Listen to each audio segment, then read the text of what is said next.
Hey guys, Greg from Haus in Truckee, California. How you doing today? Today we're going to talk about a little care and feeding for your drivetrain on your bicycle.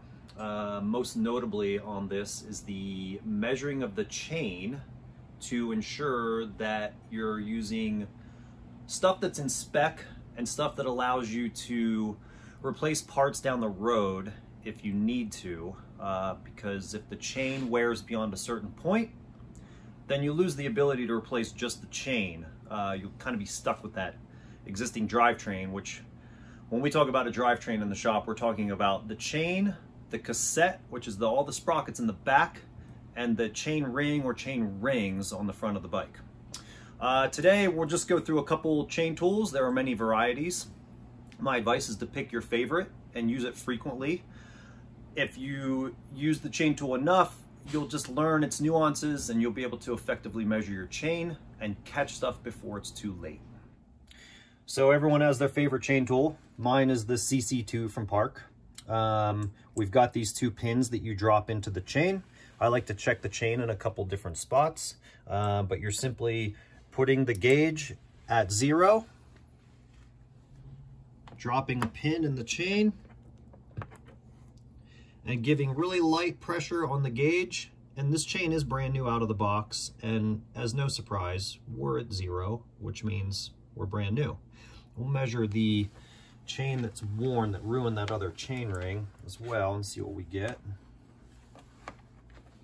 So as we slide the gauge in, we're going to 1.0, which is extremely worn, and I'll bet there's even a little bit of play in there as well, which is really bad.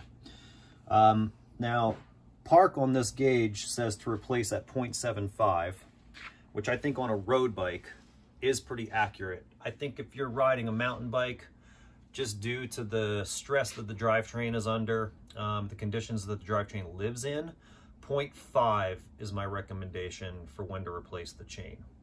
The better quality chain you use, the longer of a life you'll get out of that.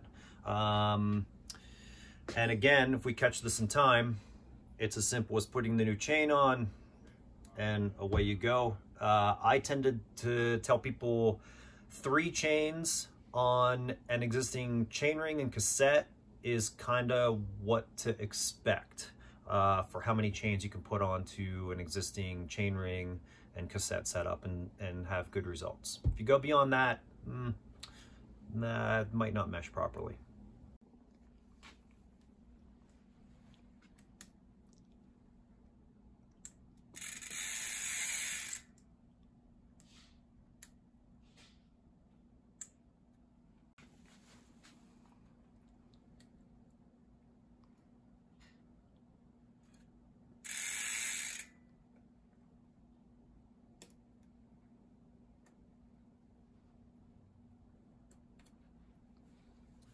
Okay, so we're looking at the old chain ring right here where the chain was significantly worn.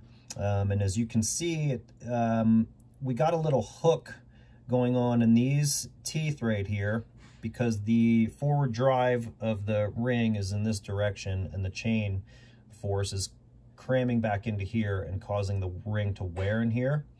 And we're also elongating this gap between these teeth.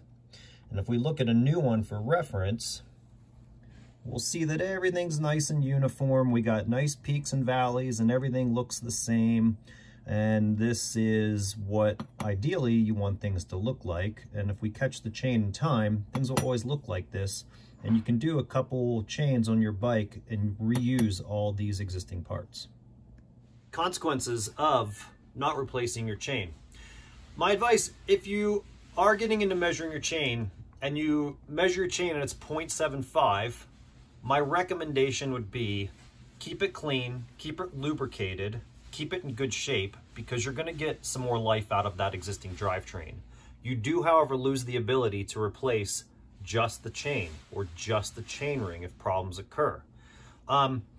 If we catch it in time, for me, 0.5 or below, then you get away with something as simple as a chain. This is a 12-speed Eagle Series chain from SRAM. Retails at $37.50. It's pretty cheap replacement. If we don't catch that in time, you need to do the entire drivetrain. You're gonna add a chain ring, which the range is 40 to 100 bucks. And also the cassette on the rear wheel, which ranges from 200 to 400 or so dollars these days. So it is important to catch the chain in time, not only from a cost effectiveness point of view, but also your bike runs smoother, you're gonna have better reliability, the chain will shift better, it'll just be more fun to ride.